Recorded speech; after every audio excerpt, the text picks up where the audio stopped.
Czy dalej będziemy żyli w świecie, który od 500 lat, z grubsza, jeżeli chodzi o przepływy, wygląda tak samo? Głównym nośnikiem handlu, relacji, kapitału, ludzi, czyli tych przepływów strategicznych, które decydują o tym, jak świat wygląda, jest Atlantyk i więź między starym kontynentem, między Europejczykami i ich koloniami, później byłymi koloniami, a później supermocarstwem amerykańskim ze całym anglojęzycznym światem, ludzi morza. To ludzie morza wygrali obie wojny światowe i ludzie morza panują nad główną arterią handlu międzynarodowego, nad Oceanem Światowym, nad strategicznymi przepływami. Jeżeli zdamy sobie sprawę z tego, że rozwój świata zawsze zależy od strategicznych przepływów, czyli od wolności ruchu ludzkiego, kapitału, poruszania się kapitału, inwestycji, towarów, wiedzy, technologii, myśli, to te przepływy którędy się muszą dokonywać. Do czasu wynalezienia kolei wielkich prędkości, czy w ogóle kolei, autostrad i lotnictwa, właściwie zawsze się to działo tylko i wyłącznie na większą skalę na Oceanie Światowym, na morzach i oceanach świata. Co stwarzało fundamentalną przewagę zawsze ludziom, którzy panują nad morskimi szlakami komunikacyjnymi. Ta sytuacja, tak wygląda sytuacja na pewno od odkryć Kolumba i Vasco da Gamy. I to Zachód zdominował system handlowy świata, w szczytowym momencie kolonizując świat, w tym Chiny, do których zaraz zresztą nawiążę, i narzucając im wtedy nierównoprawne traktaty. I to, co się teraz dzieje, jest wielką redefinicją zasad tego ładu. To nie tylko jest moim zdaniem największa strukturalna zmiana po 1991 roku. To jest na pewno największa po 1945. Ja uważam, że też to jest próba przez Chiny złamania świata postkolumbijskiego po odkryciach geograficznych Atlantyku. Amerykanie uważają, że kontrolują dalej ten łańcuch dostaw. Chińczycy wydaje mi się, że uważają, że już jest od Azji. O to toczy się cała rozgrywka. Nawet nie o wyrównywanie bilansu handlowego. O to, kto kontroluje łańcuch dostaw, bo z łańcuchem dostaw wiąże się miejsce w miejscu pracy, w podziale pracy światowym, tak? Bo system globalny i te wolne przepływy generują dwie rzeczy. Po pierwsze, ogólny wzrost prosperity, ale nierówno rozkładanego, oraz generuje większe połączenie, czyli łańcuch dostaw. Ktoś bardziej rośnie, ktoś mniej. I jak wszyscy akceptujemy jeden zespół norm, wszystko jest w porządku, ale Amerykanie się połapali, że Chiny ich wyprzedzą w pewnym momencie i zaczęli łamać globalizację. To Amerykanie zaczęli łamać globalizację. Co do przymuszania Chin, nie ma sprawiedliwości w handlu międzynarodowym. Nigdy historycznie nie było. Gdy Stany Zjednoczone rosły w XIX wieku, również stosowały dokładnie te same metody co Chiny protekcjonistyczne względem europejskich producentów, zwłaszcza Wielkiej Brytanii. To samo robiła Wielka Brytania, dopóki nie stała się hegemonem przemysłowym świata w XIX wieku. Amerykanie i tak korzystali na ogromnym rynku chińskim, tak jak wcześniej na japońskim, tak jak w przypadku Niemiec zależało im, żeby Niemcy się podniosły szybko po wojnie światowej. W związku z tym Amerykanie kontrolowali mechanizm tych przepływów. De facto mieli taką przewagę, że się nie martwili. Nie było balansującej koalicji, nie było challengera. Problem polega na tym, że rozmiar Chin jest tak wielki, że Chińczycy nie chcą zaakceptować. Poza tym odwróćmy perspektywę Zachodu na chińską. Chiny historycznie były największą gospodarką świata. Dopiero jak ludzie Zachodu, ludzie morza, piraci mórz, jak mawiają o Brytyjczykach, pojawili się w delcie rzeki Perłowej, to się to zmieniło. Po prostu oni im narzucili nierówne traktaty handlowe.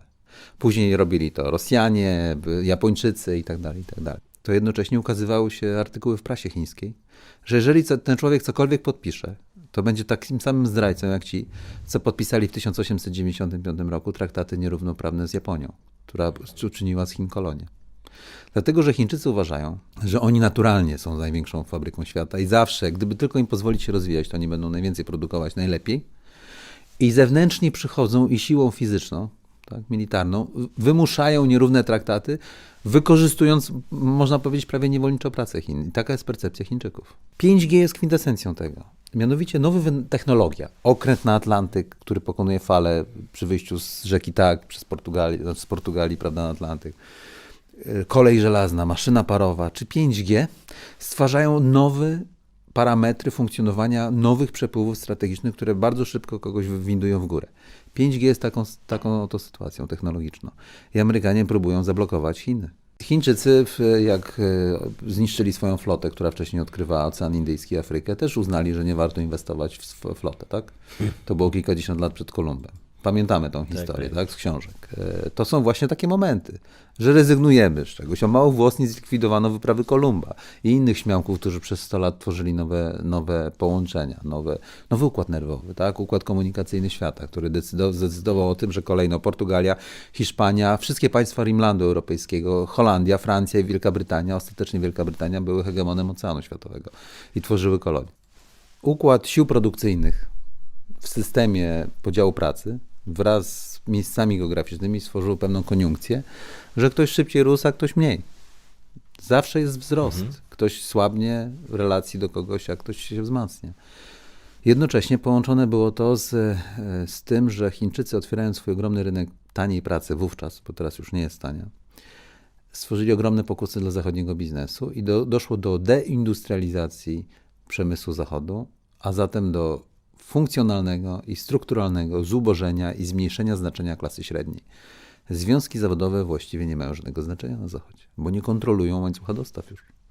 To kapitał i brand zachodni kontrolują łańcuch dostaw w Azji, który produkuje wszystko na rynki zachodnie. Z pominięciem rąk pracowników kiedyś Francji, Wielkiej Brytanii, górników Wielkiej Brytanii i w Stanach Zjednoczonych i całego przemysłu amerykańskiego, tak? Poza startupami, wojskiem i tak. Doprowadziło to do deindustrializacji, więc Donald Trump ma rację. Problem polega na tym, czy to jest do odwrócenia. Deindustrializacja doprowadziła nie tylko, że Chiny zaczęły produkować, ale też inne państwa, w tym również Europa Środkowo-Wschodnia. Chodzi o to, że Zachód stracił klucze do swojej przyszłości. Mało tego, klasa średnia, jak się spojrzy na mediany zarobków, nie bogaci się. Kolejne pokolenia nie są pewne swojej przyszłości Zachodu. I to w procesie wyborczym zaczyna oddziaływać na polityków. I to prowadzi do regionalizacji, do pomysłów, żeby zamykać się, blokować, chronić swoje dobra, chronić swoje łańcuchy dostaw, chronić swój majątek narodowy zebrany przez pokolenia. Dokładnie było tak samo na początku XX wieku. Wtedy również panowała globalizacja, tak jak była do niedawno teraz. I wówczas dokładnie z tego samego powodu, jak teraz Stany Zjednoczone, Wielka Brytania zaczęła zwalczać Niemcy. Niemcy po zjednoczeniu przez Bismarcka podporządkowały sobie Europę Środkowo-Wschodnią, która produkowała im żywność, drewno i surowce, tak jak my. W traktacie handlowym z Rosją podporządkowały sobie rynek rosyjski de facto Niemcy i zaczęły myśleć o eksportowych rynkach. W związku z tym, że produkowały też dobrze, maszyny Siemensa były ówczesnym 5G, to Brytyjczycy połapali się, że przegrają tę rywalizację i zaczęli przypominać całemu światu, który zależy od dostępu do Oceanu Światowego, że niemieckie towary są fajne, ale nie wiadomo, czy dopłyną do was. Dokładnie tak samo robią Amerykanie teraz, którzy pokazują Iranowi, Północnej Korei, Chinom, że oni kontrolują Ocean Światowy, a zatem arterię handlu światowego.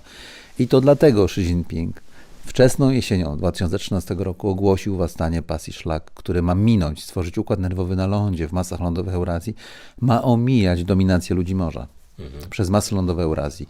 I my jesteśmy na drodze do tego. Co więcej, Niemcy są też na drodze do tego. Co więcej, to Niemcy w II wojnie światowej chciały stworzyć również kontynentalny układ nerwowy handlu i tylko w drugą stronę. Robili to dlatego, że ludzie morza, Anglosasi nie pozwalali na to, żeby wyjść na oceany świata. I właściwie to był podstawowy powód obu wojen światowych poprzednich. I w tej chwili również jesteśmy w wojnie, która się, można powiedzieć, nowej generacji, która już się tli. Ład międzynarodowy pękł, jednobiegunowy ład pękł. Dominacja amerykańska będzie kwestionowana przez Iran, cieśninę Ormus. To jest kwintesencja geopolityki. Iran mówi, to my jesteśmy strażnikami cieśniny Ormus, a nie marynarka wojenna USA hegemona, który kontroluje Global Commons, tak? Czyli arterie wolne, ale wolne, bo amerykańska flota na tym panuje, tak?